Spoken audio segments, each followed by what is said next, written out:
ne faut pas tout mélanger, d'accord? Donc là, le taux de couverture en valeur pour 2001, ça ne change rien parce que c'est l'année de base, d'accord? Mais comme en 2003, les prix ont augmenté, là on fait le calcul, justement. Ah, d'accord, merci. Est-ce qu'il y a d'autres questions par rapport à ça? Ok, alors j'avance. Du coup, on continue avec le Moyen-Orient, d'accord? Pour les taux de couverture, donc en 2001, taux de couverture en volume, on va prendre les exportations, c'est 235, et les importations, 158. Donc ça me donne un taux de couverture de 1,49. Ça veut dire du coup que le Moyen-Orient, déjà, il s'enrichit plus que l'Afrique par rapport au commerce international, par rapport à ses échanges de biens et services. Ensuite, taux de couverture en valeur, c'est la même chose, puisque 2001, c'est l'année de référence, avec les prix de référence. Donc, rien ne change.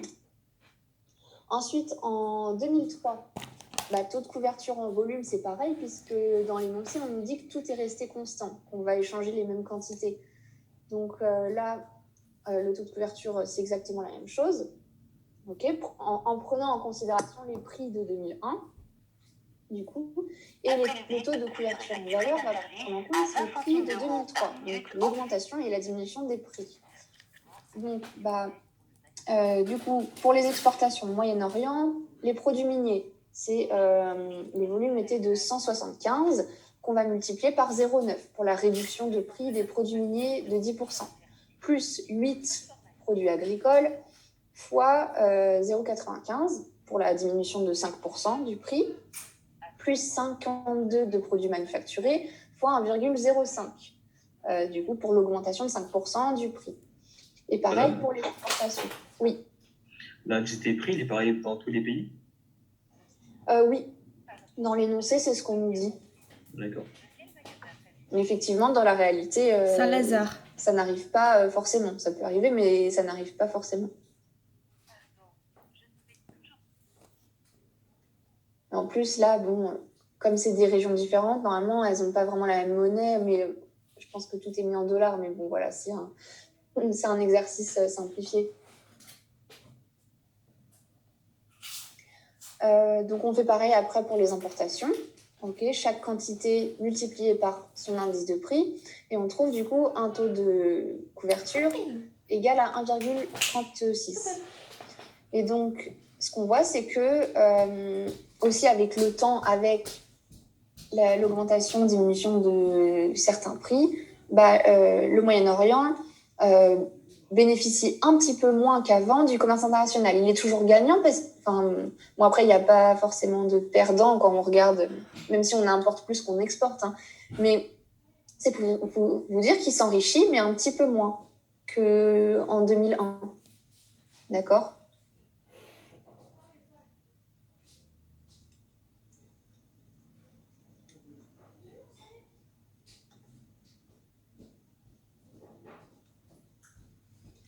Ok, je passe au slide suivant. Ok, et ensuite on fait pareil pour l'Europe de l'Ouest. Donc 2001, le taux de couverture. Du coup, est-ce que quelqu'un peut me dire quel va être le calcul pour le taux de couverture en volume pour 2001 ? Le calcul, pas forcément le chiffre, le résultat. Quelle valeur on va prendre là pour faire le calcul ? 2417 sur 2354. Très bien. Ça fait 1,027. Très bien. Parfait. Et du coup, ça, c'est la même valeur pour le taux de couverture en valeur de l'année 2001 et le taux de couverture en volume de l'année 2003. Très bien. Il y a quelqu'un qui m'écoute bien. Je suis contente. Ok, donc très bien. Là, pareil, on a du coup les mêmes trois valeurs pour taux de couverture en volume et valeur entre 2001 et 2003. Enfin, le taux de couverture en valeur, du coup, pour 2003, il va être différent. Et du coup, je vais vous laisser le calculer. Ok, j'attends le premier qui trouve un taux me le dit et puis on voit si on a la même chose.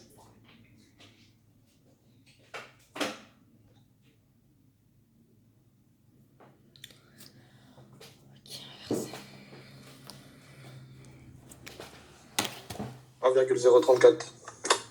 Oui, très bien. Du coup, j'attends peut-être qu'il y en ait d'autres. Est-ce que le deuxième peut me dire s'il a trouvé la même chose ou pas?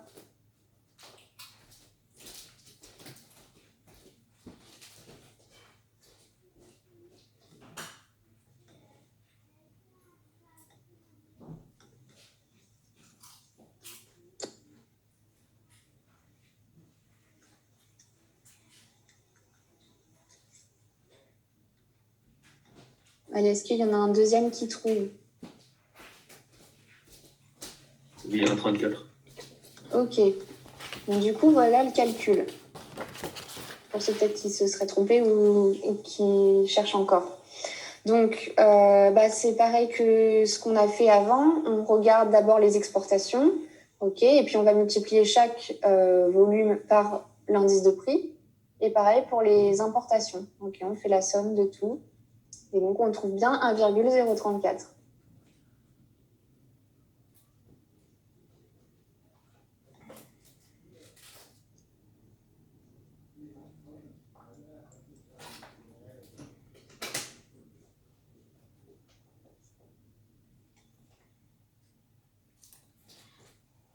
Ok, je passe au slide suivant. Troisième question, déterminer les termes de l'échange dans les 3 régions en 2001 et en 2003. Donc, qu'est-ce que c'est les termes de l'échange? Donc, là, on me donne une indication. Il faut d'abord calculer pour chaque groupe de pays un indice de prix synthétique pour les importations et les exportations. Cet indice sera calculé pour chaque groupe de pays comme la somme des différents prix pondérés par la part des biens sous-jacents dans les importations et exportations totales. Donc, termes de l'échange, qu'est-ce que c'est? C'est un peu la même logique que les taux de couverture, sauf qu'on prend en compte seulement les prix.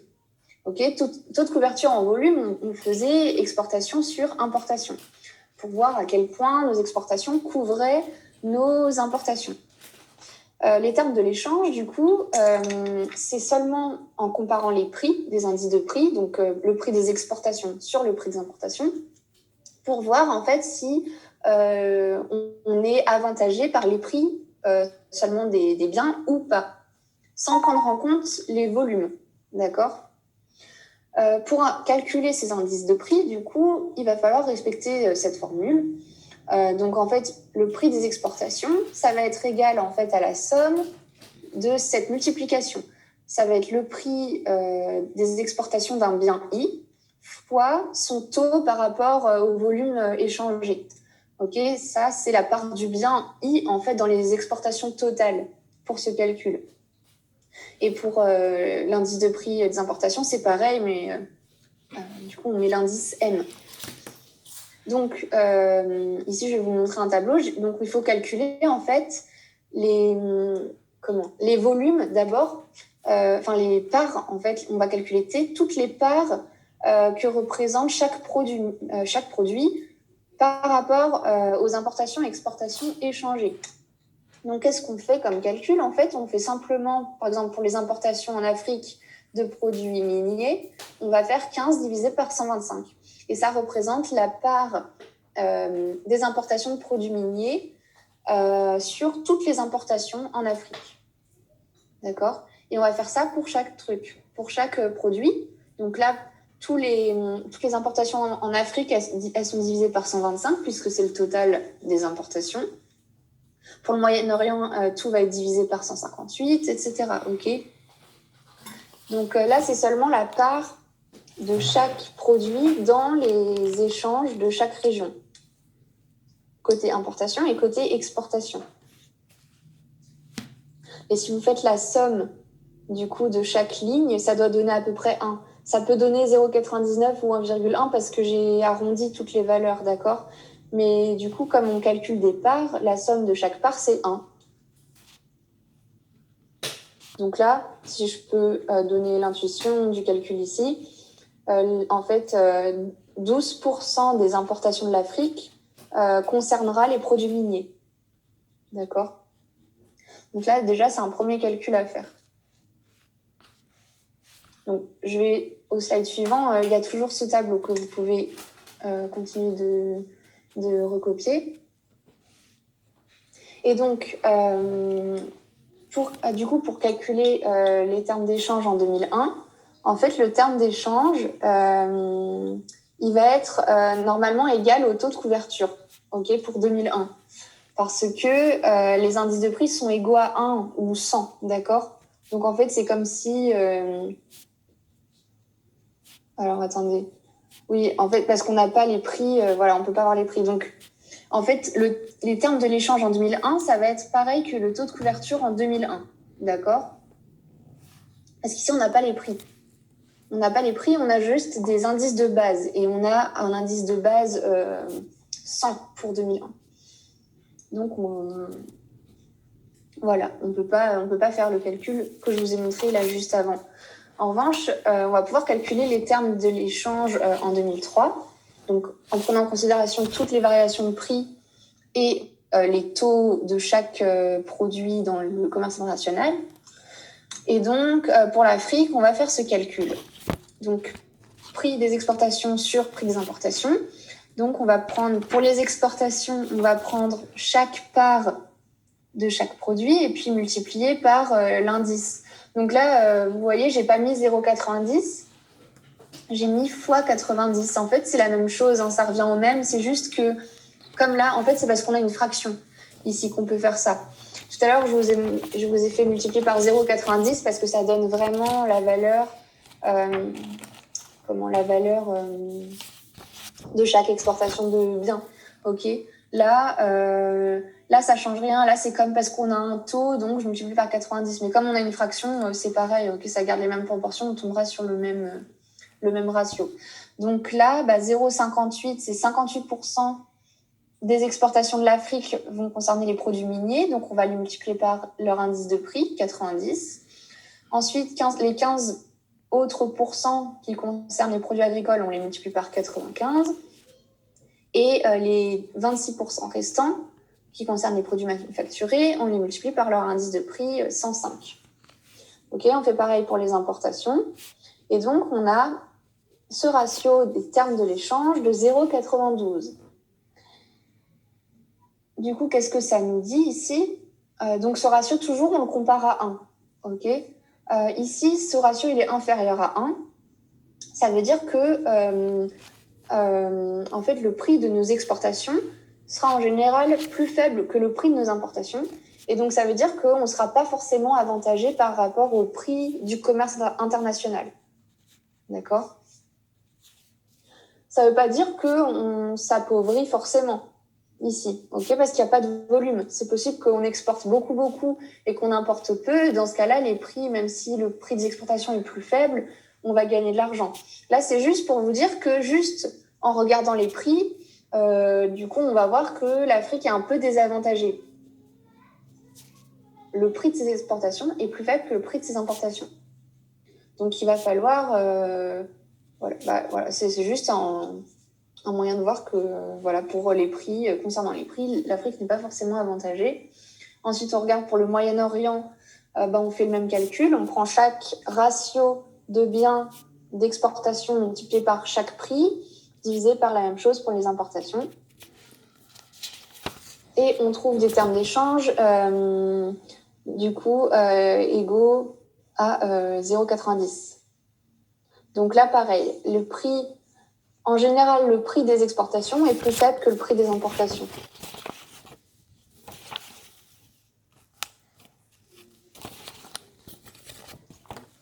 Et du coup, je vous laisse calculer les termes de l'échange de l'Europe de l'Ouest.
0,99.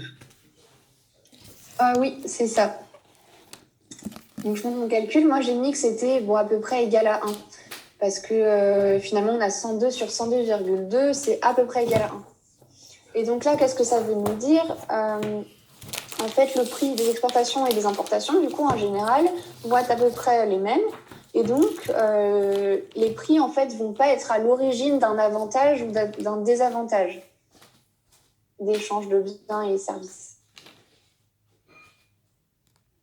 Ok, très bien en tout cas. Ok, du coup, je passe au slide suivant, même si vous n'avez pas le temps de calculer, parce que vous avez compris l'idée, donc ça va à peu près égal à 1. Question 4, du coup, il faut commenter les différents résultats obtenus. Bon, je l'ai un peu fait pendant jusque-là. Donc, le solde commercial, oui. Super, on va pouvoir récupérer la correction après. Oui, je vais vous l'envoyer là aujourd'hui parce qu'on a fini le TD, donc vous aurez la correction. D'accord, merci. Donc, pour le solde commercial, on voit que celui qui gagne le plus d'argent avec les échanges de biens et services dans le monde, c'est le Moyen-Orient. Okay. Donc, les 3 régions, elles ont un excédent commercial, c'est-à-dire qu'elles exportent plus qu'elles n'importent. Et voilà.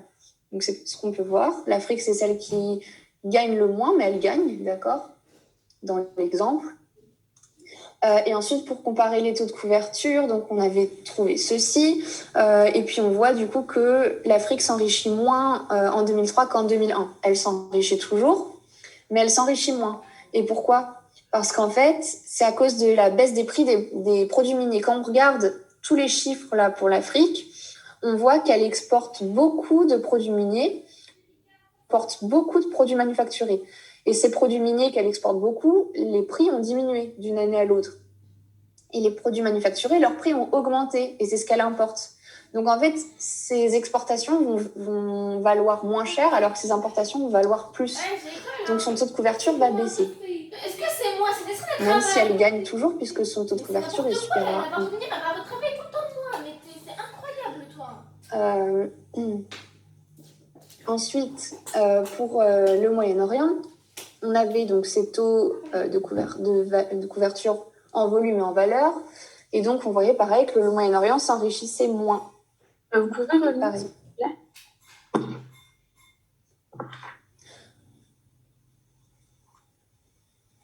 Je vais vous donner les slides tout à l'heure. Merci. Donc ici, c'est pour les mêmes raisons que juste avant. Et j'ai mal fait mon slide, j'ai laissé apparaître ce truc. Donc, ensuite, pour l'Europe de l'Ouest, donc ça, c'était les résultats qu'on a obtenus. Et ici, on voit que le taux de couverture a augmenté. Ok. Qu'est-ce que ça nous dit? En fait, ici, pour l'Europe de l'Ouest, on voit qu'en majorité, elle exporte et elle importe des produits manufacturés. Et tous les deux voient leur prix augmenter. Et comme elle exporte plus du coup qu'elle n'importe, finalement, elle va bénéficier de ce changement de prix. La région. Donc voilà. Après, oui, j'ai oublié de comparer les termes d'échange, mais je les ai commentés. Je les ai commentés juste avant. Donc là, ici, on a terminé le TD1. Ok. Donc, je vais passer au TD2. Donc, c'est bon, je peux couper du coup ces slides-là. Oui. Ok, je vous enverrai ça aujourd'hui. Du coup, on passe au TD2. Normalement, que vous avez, parce que quand je vous avais envoyé les TD, il y avait tous les TD rassemblés. Ok. Donc, est-ce que vous avez un peu vu, du coup, la parité de pouvoir d'achat en cours, pour savoir si on est à peu près au même rythme? Oui. Ok. Donc, bon, exercice 1. Du coup, c'est pas sur la parité de pouvoir d'achat, mais... donc, dans cet exercice, en fait, on va comparer la France et l'Allemagne. Dans l'exercice, en fait, on nous dit déjà de trouver sur Internet les taux de change nominaux entre l'Allemagne et la France. Et puis, on me donne un site, en fait, où c'est facile de faire ces graphiques-là, en fait. Il faut juste sélectionner les différentes monnaies. Je ne sais pas si vous avez essayé. Vous pouvez mettre, du coup, toutes les années sur lesquelles vous voulez voir le taux de change. Et du coup, on vous donne un graphique. Donc, on nous dit représenter le Deutschmark, c'était la monnaie en Allemagne. Et représenter. Hein, ok, et le franc en franc. Ah non, d'accord. En fait, il faut prendre en compte le Deutschmark et le franc français, ok, pour créer le taux de change, pour voir le taux de change depuis 1979. Et comparer ce graphique avec celui de cet exercice qui représente le franc par rapport au dollar. Ah oui, parce qu'en fait, je sais pas si vous avez vu, mais c'est un peu mal fait, les planches de TD. En fait, les graphiques qui correspondent à cet exercice, ils apparaissent dans le TD1, en fait, tout à la fin. Donc, en particulier, quelles sont les tendances et la volatilité de ces séries dans les années 80? Pour le taux de change entre le Deutschmark et le franc, discuter des différences de comportement du taux de change sur certaines périodes. Quand le franc s'est-il apprécié, déprécié? Ok, par rapport au Deutschmark. Donc, on va comparer tout ça. Ça, c'est ce que j'ai du coup fait sur le site qui était indiqué. Alors, du coup, là, j'ai donné un autre site, mais en fait, parce que, ce site n'existe plus, mais on redirige vers un autre. Ok, il a été actualisé. Donc ici, j'ai bien le taux de change, du coup, qui exprime un Deutschmark par rapport au franc français. Ok, donc c'est bien. Là, on se positionne en tant que français dans l'exercice. Et on a du coup l'évolution du taux de change entre 1979 et 2020. Ok, donc ça nous donne ceci. Et quand je fais la même chose pour le dollar, voilà ce que ça donne, okay, pour le taux de change. Alors ici, du coup, j'ai sélectionné les vieilles monnaies, d'accord? Le franc français, ça n'existe plus, ni le Deutschmark, parce qu'on est passé à l'euro dans les années 2000, 1999. Donc ici, le taux de change, en fait, c'est pour ça que ça fait une ligne très droite ici. Parce que la valeur du franc et du mark, elles sont fixées. Comme on a une monnaie unique maintenant. Et ici, c'est bien le taux de change par rapport au franc français et au dollar. Mais du coup, quand on regarde par rapport à l'euro, c'est à peu près la même chose. Juste, quand on regarde par rapport à l'euro, c'est ce graphique-là. Il n'y a pas de taux de change avant 1999. Alors là, oui, donc là, en fait, ils ont commencé 92-93 parce qu'on parlait déjà en fait d'une monnaie commune à cette époque et on essayait de faire converger les monnaies entre elles par rapport à une monnaie de référence qui était fictive, qui n'existait pas, c'était l'écu. Donc là, voilà, c'est pour ça que ça commence tôt, mais en fait, ça commence l'euro commence vraiment à circuler en 99-2000.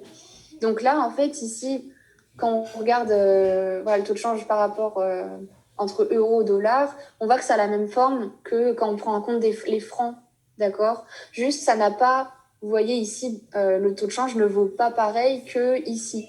Seulement parce que c'est pas les mêmes monnaies. Le franc, c'est pas égal à 1 euro, d'accord? C'est pour ça. Mais sinon, c'est exactement la même forme, si vous regardez bien. Donc, d'abord, on va comparer le dollar et le franc. Ok, donc même graphique.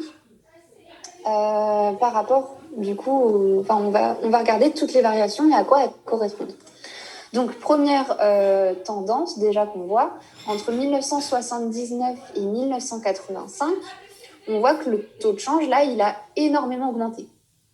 Ok, qu'est-ce que ça veut dire? Ça veut dire que le franc s'est déprécié.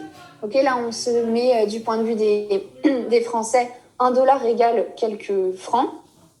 Et donc, un taux de change qui augmente, ça va être une dépréciation de la monnaie dans laquelle on exprime le taux de change, donc le franc. Et ça revient à une appréciation du dollar. Ok, à chaque fois, on prend en compte les deux monnaies. C'est l'inversion, c'est l'intuition inverse. Alors, pourquoi il y a eu cette forte dépréciation du franc? On va le voir. Du coup, aux États-Unis, il y a eu un resserrement de la politique monétaire et en même temps une relance budgétaire. Donc, qu'est-ce qui s'est passé? Il y a les taux d'intérêt à long terme, en fait, qui ont été poussés à la hausse, très fortement. Et qu'est-ce que ça fait, du coup, quelles conséquences ça a d'augmenter les taux d'intérêt? C'est que les investisseurs, ils vont être intéressés. Okay, ils vont vouloir beaucoup investir parce que les taux d'intérêt sont hauts, donc on va avoir beaucoup de rendement. Donc, ça va augmenter la demande de titres américains. Donc, ça va augmenter la demande de dollars, okay, parce que les titres américains, ils sont exprimés en dollars. Et quand il y a une très forte demande pour une monnaie, ça va apprécier cette monnaie. C'est la loi de l'offre et la demande. Quand on a beaucoup de demandes pour un certain bien, son prix augmente. Ok, et ben là, c'est pas le prix qui augmente, en fait, c'est la valeur de la monnaie qui augmente. C'est-à-dire que la monnaie va s'apprécier. D'accord ? Ça, c'est pas très bon, du coup, pour l'économie américaine. En fait, c'était même pas bon du tout. Pourquoi ? Parce que quand on a une appréciation du dollar, ça veut dire que les biens étrangers, ils valent moins cher pour nous. On est avantagé par rapport à ça. Donc, on va vouloir importer beaucoup. On va être intéressé à importer les biens étrangers parce qu'ils vont valoir moins cher comparativement aussi aux biens nationaux. Donc, en fait, d'un côté, à cause de cette forte appréciation du dollar, on va avoir une baisse de la consommation des biens nationaux et puis une augmentation des importations et une baisse des exportations. Du coup, en fait, si on compare les volumes d'importation et d'exportation, on va avoir une baisse des exportations par rapport aux importations. Et donc, ça va creuser le déficit commercial. Donc, d'un côté, il y a moins de consommation de biens nationaux parce que les entreprises vont vouloir vraiment consommer à l'étranger puisque ça coûte moins cher. Et puis, en plus, on a un déficit commercial qui se creuse. Donc, c'est dangereux pour l'économie. Si on pense à la formule, vous savez, de l'équilibre emploi-ressources, PIB égale consommation, investissement, dépenses publiques, balance commerciale. On voit que s'il y a moins de consommation et que la balance commerciale elle est négative, le PIB il va tendre à la baisse, ok ? Donc pas très bon. Donc qu'est-ce qui s'est passé justement en 85 pour essayer de résoudre cette situation ? Il y a des accords qui ont été signés qui s'appellent les accords de Plaza ou l'accord de Plaza. On parle des accords vraiment. Et en fait, les ministres des Finances et les banquiers centraux des plus grandes puissances mondiales, elles se sont mises d'accord pour faire bouger ce taux de change américain, parce que ça allait nuire complètement à l'économie américaine. Et donc, qu'est-ce qu'ils ont décidé ? Du coup, c'est de fixer voilà, une fourchette de taux de change à l'intérieur desquels ils s'engagent à maintenir leur devise. Donc, ça veut dire qu'ils vont contrôler la demande et l'offre de monnaie. Okay ? Essayer de contrôler, en tout cas, pour essayer de contrôler le prix des monnaies, le taux de change. Donc, toutes les économies, là, je vous les ai citées, la France, le Japon, République fédérale allemande, Royaume-Uni, ils ont vendu, du coup, leurs dollars. Okay ? Se sont mis d'accord pour vendre leurs dollars pour redéprécier la monnaie. Donc, c'est pour ça qu'entre 1,5 et 88, ici, on voit qu'il y a une forte appréciation du franc, dépréciation du dollar. Okay, comme le taux de change baisse, c'est une appréciation du franc et dépréciation du dollar. Donc ça, c'est le réajustement suite à l'accord.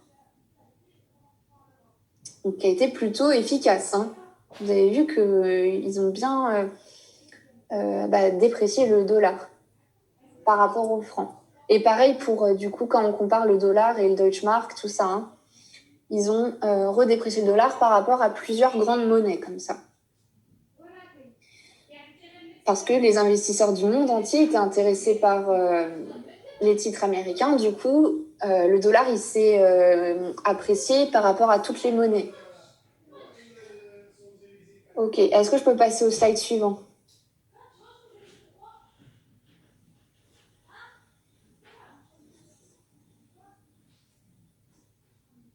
Oui. Ok. Ensuite, après 88, qu'est-ce qui s'est passé ? On voit qu'il y a une forte volatilité. Donc là, 88, c'est là. Hop, là, on voit qu'en fait, vous voyez, le taux de change, il a vraiment beaucoup augmenté, baissé. C'est très volatile. du coup, ici, sur cette période, les cours euro-dollar évoluent librement dans un régime de change flottant, suivant l'offre et la demande sur le marché interbancaire. Les deux banques centrales, donc la Réserve fédérale aux États-Unis et la Banque centrale européenne, n'interviennent que très rarement pour modifier l'évolution des cours. Donc là, comme le taux de change a été plutôt stabilisé, en fait, les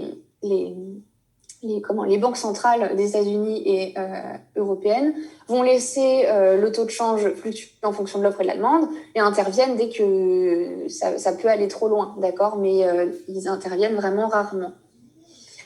En 1999-2001, donc là, bon, on parle d'euros. Bon, je parle d'euros, mais en fait, c'est les francs, mais parce que les euros sont apparus. Donc là, c'était sur le graphique. Ici, on voit qu'il y a une dépréciation du franc. Ok, donc là, bon, en fait, c'était le début de la monnaie. Donc, au début, on n'avait pas forcément confiance en cette monnaie qui apparaissait, là, toute nouvelle. C'était un chamboulement pour l'économie européenne. Et donc, les investisseurs, ils demandaient pas forcément beaucoup d'euros parce que c'était assez incertain, comme c'était tout nouveau. Donc, ça a fait, en fait, déprécier l'euro, le franc. Si là, on est franc. Ensuite, entre 2002 et 2008, il y a eu une forte appréciation de l'euro. Ok, et là, parce que les investisseurs en particulier, commencent à avoir confiance. On voit que c'est plutôt stable, qu'il y a de plus en plus d'échanges qui sont faits en euros. Donc, ils ont confiance en la monnaie, ils vont beaucoup la demander et donc elle va s'apprécier. Ensuite, entre 2008 et 2015, du coup, c'était pendant la crise financière mondiale, on voit qu'il y a une forte volatilité, une dépréciation de l'euro. Bon, après, voilà. Et ensuite, la période d'aujourd'hui, il y avait une petite stabilisation en fait, entre 2015 et 2020. Puis là, on voit une tendance à l'appréciation de l'euro par rapport au dollar pendant la crise du Covid. Voilà. Après ça, du coup, comment l'interpréter ? Il y a beaucoup, vous pouvez voir dans les journaux qu'on en parle beaucoup, mais c'est encore incertain jusqu'où ça peut aller, pourquoi exactement, etc. En tout cas, il y a moins d'échanges internationaux. Aussi, c'est surtout que, comme on est en période d'incertitude,